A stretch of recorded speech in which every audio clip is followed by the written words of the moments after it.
Cricket ஃபேன்ஸுக்கு வணக்கம். ஆர்சிபியோட அடுத்தடுத்து 4 போட்டிகள் ரொம்ப முக்கியமான மேட்சுங்க.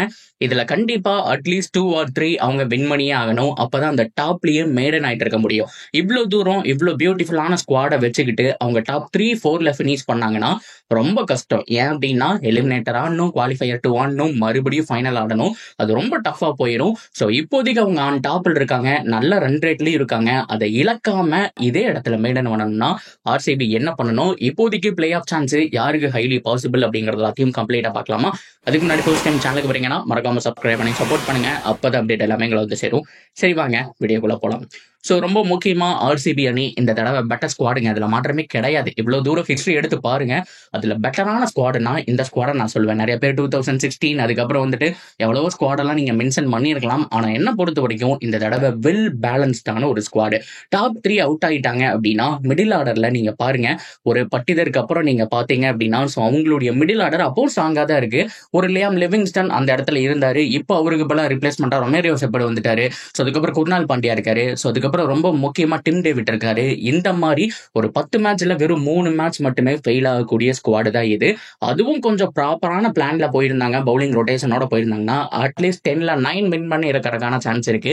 ஸோ எனிவே இட்ஸ் ஓகே அப்படிங்கிற மாதிரி தான் நம்ம சொல்லி ஆகணும். ஒரு பெர்ஃபெக்டான ஸ்குவாடு. பவுலிங்கை பொறுத்த வரைக்கும் ஹேஸ்லட், புவி மிகப்பெரிய ஜாம்பவான்கள். ஒருத்தர் இந்தியாவோட ஜாம்பவான், ஒருத்தர் ஆஸ்திரேலியாவுடைய ஜாம்பவான். ஸோ அது போக எஸ் தயால் ஒரு இன்எக்ஸ்பீரியன்ஸ் அப்படின்னா கூட லாஸ்ட் ஒரு 3 இயர்ஸ் அவருடைய பர்ஃபார்மன்ஸ் நம்ம பார்த்திருப்போம். ரிங்கு சிங்குக்கு அடி வாங்கினதுக்கு அப்புறம் அவருடைய பர்ஃபார்மன்ஸ் எங்கேயோ பீக் லெவல்ல போயிடுச்சுங்க.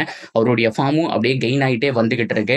ஸோ இதை தொடர்ந்து ஆர்சிபி அணி இந்த முறை கோப்பை வின் பண்ணுவாங்களா? அதுதான் கேள்வி. வருஷம் இதுதான் கேள்வி அப்படின்னா கூட இந்த தடவை அவங்களுக்கு வாய்ப்பு கை மேல் இருக்கு. போன வருஷம் கூட நம்ம ஆல்ரெடி ப்ரெடிக்ட் பண்ணியிருந்தோம், என்னதான் சிஎஸ்கே அடிச்சு பிளே ஆஃப் போனாலுமே கூட எலிமினேட்டர் ஜெயிக்கணும், குவாலிஃபயர் ஜெயிக்கணும், ஃபைனல் போறதுங்கிற கஷ்டமான விஷயம். ராஜஸ்தான் கூட அவங்க லோ டோட்டல் தான் போட்டாங்க, அது ஈஸியாக அவங்க சேஸ் பண்ணிட்டாங்க, அது வேற விஷயம். அங்கே வெளியில போயிட்டாங்க. ஆனா இந்த தடவை இவ்வளவு தூரம் பீக்ல இருந்து தோத்தாங்க அப்படின்னா ரொம்ப வருத்தமா இருக்குங்க. இந்த சீசன் ரொம்ப வருத்தமா போயிடும், அதுல மாற்றமே கிடையாது. ஆர்சிபிக்கு லக்கே இல்லை அப்படிங்கிற மாதிரி ஆயிடும். ஆனா அதெல்லாம் பத்தி யோசிக்க வேணாம். இப்போதைக்கு அவங்களுடைய அப்கமிங் 4 கேம்ஸ் இதை எப்படி அணுக போறாங்க அப்படிங்கறத டீடைலா பார்க்கலாம். அந்த வகையில எடுத்த உடனே சின்ன சுவாமியில சிஎஸ்கே கூட அவங்களோட ஃபர்ஸ்ட் மேட்ச்னு சொல்லி ஆகணும். ஐ மீன் 11வது மேட்ச் தான், பட் நம்ம 1, 2, 3, 4 அப்படிங்கிற மாதிரி போய்க்கலாம். ஸோ ஃபர்ஸ்ட் மேட்ச் சிஎஸ்கே கூட நடக்க போகுது. அதை ஓரளவுக்கு நான் வின் பண்ணிடுவாங்க அப்படிங்கிற மாதிரி தான் சொல்றேன். காரணம் சிஎஸ்கே அவ்வளவு பவர்ஃபுல்லான ஸ்குவாடு கிடையாது. இந்த தடவை ஆப்ஷன்லயே சொதப்பிட்டாங்க, நம்ம ஆல்ரெடி ப்ரெடிக்ஷன்ல சொன்ன மாதிரி தான்.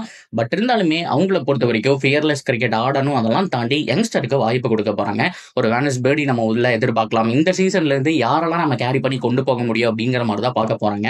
ஆனா ஆர்சிபிக்கு அவங்களுடைய பயங்கரமான ஸ்குவாட் இருக்கிறதுனால ஸோ வின்னிங் பர்சன்டேஜ் நான் ஒரு 65-35 அப்படிங்கிற மாதிரி தான் நான் கொடுப்பேன். ஸோ கண்டிப்பா ஆர்சிபி சைட்ல தான் ஒரு மிகப்பெரிய ஒரு பிளஸ் பாயிண்ட் இருக்குன்னு சொல்லுவேன். ஆனா பிரச்சனையே கிரவுண்டு தான். இந்த கிரவுண்ட்ல அவங்களுக்கு ஏதோ ஒரு ஆறா செட் ஆகலைங்க. கண்டிப்பா வந்துட்டு அடி வாங்குறாங்க அப்படிங்கிறது தெரியுது. பொறுத்திருந்து பார்க்கலாம். கிரிக்கெட் இஸ் ஃபன்னி கேம், என்ன வேணாலும் நடக்கலாம், அதுல மாற்றம் கிடையாது. ஸோ உங்களுடைய மிடில் ஆர்டர் இப்போ ஃபார்முக்கு வந்திருக்கு. ஒரு சாம் கரன் நல்லா இன்னிங்ஸ் ஆடி கொடுத்தாரு, ஒரு டெவால் பிரேவிஸ் இருக்காரு. ஸோ அது போக பார்த்தோம் அப்படின்னா இந்த தீபக் ஃபுடாலாம் வச்சுட்டு என்ன பண்றாங்கன்னு தெரியல. அவரெல்லாம் எடுத்துட்டு இன்னும் சின்ன பசங்களுக்கு கொடுத்துருந்தாங்க அப்படின்னா இந்த இன்டென்ட் ஒரு 4-5 மேட்சுக்கு முன்னாடியே காமிச்சிருந்தாங்கன்னா இன்னும் இருக்க சிஎஸ்கேவும் ஆன் டாப்ல இருந்திருப்பாங்க. ஸோ எனிவே 1-4 சீசன் தான். ஸோ அவங்கள வந்துட்டு நம்ம வந்துட்டு குறைவா மதிப்பிட முடியாது. ஸோ நெக்ஸ்ட் சீசன் வந்துருவாங்க. இந்த சீசன்ல ஆர்சிபிக்கு ஈஸியான மேட்சா இருக்கும் அப்படிங்கிற மாதிரி தான் நான் நினைக்கிறேன். ஸோ இதுக்கு அடுத்த மேட்ச் டைரக்டா மே 9ஆம் தேதி நடக்குதுன்னு நினைக்கிறேன். எல்எஸ்ஜி போறாங்க. அது வந்துட்டு ஒரு அவே மேட்சுங்க. ஸோ எல்எஸ்ஜியை பொறுத்த வரைக்கும் அவங்க ஒரு டாப் டீம்னு சொல்ல முடியாது, பாட்டம் டீம்னு சொல்ல முடியாது. அவங்களுடைய மிகப்பெரிய பிளஸ் பாயிண்டே அவங்களுடைய ரிசர்வ் பண்ணிட்டு தான் 27 கோடி கொடுத்து எடுத்தாங்க. பட் இருந்தாலுமே அவங்களுடைய பர்ஃபார்மன்ஸ் ரொம்ப புவரா இருக்கு. ஸோ அதுதான் முக்கியமான விஷயம். இந்த ஒரு 4 மேட்ச் 5 மேட்ச் அவர் சொதப்பிட்டாருன்னா கண்டிப்பா அடுத்த தடவை மறுபடியும் ஒரு பிரான்சைஸ் மாற போறாரு, அதுல மாற்றம் கிடையாது. இருந்தாலும் அங்க இருக்கக்கூடிய டேஞ்சரஸ் மேன் நிக்கலஸ் பூரான் அவரு நின்றுட்டாரு அப்படின்னா ஹியூஜ் டோட்டல் போடுறதுக்கான சான்ஸ் இருக்கு. ஸோ அவங்களையும் குறைவா இட போட முடியாது. பட் இருந்தாலும் லக்னோவும் கேம்ல இருக்காங்க அப்படிங்கிறத நம்ம இந்த இடத்துல பார்த்தே ஆகணும். பட் இருந்தாலுமே அவே கேம்ல ஆர்சிபி நல்லா பண்ணியிருக்கிறதுனால மேபி 6 அவே கேம் தொடர்ந்து வின் பண்ணியிருக்கிறதுனால நான் இந்த மேட்சும் ஆர்சிபி சைட்ல தான் போக போறேன். அதுக்கப்புறம் 2 பேக் டு சின்ன சுவாமிங்க. ஒன்னு கேகேஆர், இன்னொன்று வந்துட்டு எஸ்ஆர்எச் கேம் முடிஞ்சதுக்கு அப்புறம் ஃபைனலா கேகேஆர் கூட நடக்க போகுது. 2 டீமுமே ஓரளவுக்கு அப்ஸ் அண்ட் டவுன்ஸோட தான் நிறைய வந்திருக்காங்க. அவங்களுக்கு பிளே ஆஃப் சான்ஸ் அப்படிங்கிறது ஆல்மோஸ்ட் முடிஞ்சு போச்சு. கேகேஆருக்கு லிட்டில் பிட் இருக்கு அப்படின்னு சொன்னாலுமே கூட எஸ்ஆர்எஸ் கொஞ்சம் கஷ்டம் தான். பட் இருந்தாலுமே அதர் டீமோட பார்ட்டியை ஸ்பாயில் பண்றதுக்கான சான்ஸ் இருக்கு. ஸோ இவங்களும் ஓரளவுக்கு அடிச்சு பிடிச்சி மேலே வருவாங்க. ஓரளவுக்கு ஒரு நம்பர் 5, நம்பர் 6, நம்பர் 7 இந்த ஒரு பொசிஷன்ல முடிக்கணும்னு நினைப்பாங்க. ஸோ அதனால கண்டிப்பா ஆர்சிபிக்கு அந்த 2 கேம் சவாலா இருக்க போகுது. ஸோ அதனால முன்னாடி இருக்க 2 கேமையும் ஆர்சிபி வின் பண்ணிடுவாங்க நான் சொல்ல வரல. 4 கேம் ரொம்ப முக்கியங்க. இந்த 4 கேம் ஜெயிக்கிறதும் ஃபைனல் போகிறதும் ஒன்று அப்படின்னு நான் சொல்லுவேன். ஏன் அப்படின்னா இந்த 4 கேம்ல அட்லீஸ்ட் 2 or 3 வின் பண்ணிட்டா அந்த டாப் 2ல அவங்களுடைய பிளேஸை வந்துட்டு சீல் பண்ணிடலாம். ஸோ அதுக்கப்புறம் டைரக்டா குவாலிஃபயர் 1 மட்டும் விளாண்டா கூட ஜெயிச்சா டைரக்ட் ஃபைனல், தோத்தா இன்னொரு வாய்ப்பு இருக்கு. ஒரு நல்ல விஷயம். ஆனா இந்த ஒரு 3 கேம் கோட்டையை விட்டு ஏதாவது ஒன்று தான் ஜெயிக்கிறாங்க அப்படிங்கிற பட்சத்தில் எலிமினேட்டர் விளையாடக்கூடிய ஒரு சுச்சுவேஷனுக்கு தள்ளப்பட்டுருவாங்க. அது போக மீதி இருக்கக்கூடிய டீம் எல்லாம் பார்த்தோம் அப்படின்னா செமையா பெர்ஃபார்ம் பண்ணாங்கன்னா அவங்களும் மேலே வந்துருவாங்க. என்ன வேணாலும் நடக்கலாம். ஸோ அதனால ஆர்சிபியோட இந்த 4 கேமு தான் இந்த வருஷ கோப்பை இருக்கா இல்லையானுங்கிறத தீர்மானிக்கிற டீம். அடுத்து சொல்றேன், இந்த 4 கேமுடைய பர்ஃபார்மன்ஸ் வச்சு நீங்க முடிவு பண்ணிக்கலாம். இந்த 4 கேம்ல விளையாண்டு டாப்ல இருந்தாங்கன்னா அப்கோர்ஸ் கண்டிப்பா இந்த தடவை டிராஃபிக்கான பர்சன்டேஜ் 99% இருக்குன்னு ஒத்துக்கலாம்.